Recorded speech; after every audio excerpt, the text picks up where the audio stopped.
अस्सलाम वालेकुम। मेरा नाम है इजाज़ कुलज़म।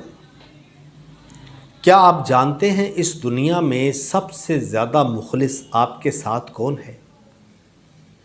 जो आपकी बहुत ज़्यादा कदर करता है, आपकी इज़्ज़त करता है, आपसे मोहब्बत करता है, आपकी परवाह करता है।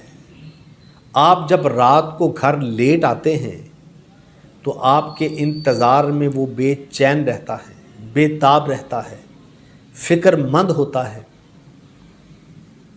वो है आपके माँ बाप। कदर करें अपने माँ बाप की अगर वो ज़िंदा है। अगर ज़िंदगी के अंदर आपने उनकी कदर की है तो इसका फल आपको ज़रूर मिलेगा।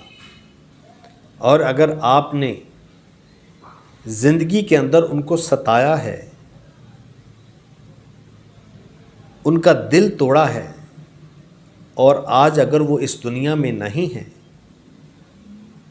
तो उनकी कब्र पे जाएं, उनसे माफ़ी मांगे। हो सकता है आपको माफ़ी मिल जाए। और जिन लोगों के माँ बाप ज़िंदा हैं, ये समझ लीजिए कि अल्लाह की तरफ से आपके पास एक बेहतरीन तोहफ़ा है। इस दुनिया के अंदर सबसे बेहतरीन तोहफ़ा माँ बाप है,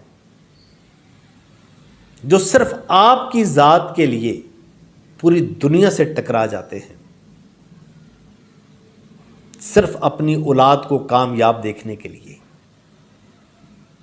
ये वो हस्ती है जिनका हम एहसान सारी ज़िंदगी भी लगे रहें तो एक रात का एहसान इनका नहीं उतार सकते। अगर अपने माँ बाप का आपने एहतराम किया है तो अल्लाह आपको इसका अजर बहुत ज़्यादा देगा। बस आज इतना कहना चाहता हूँ कि अगर आपके माँ बाप आपके साथ रहते हैं तो उनके दिल जीत लें, कामयाब हो जाएंगे। वरना सारी दुनिया जीत कर भी आप हार जाएंगे। अपना बहुत ख्याल रखिएगा। अल्लाह हाफिज़।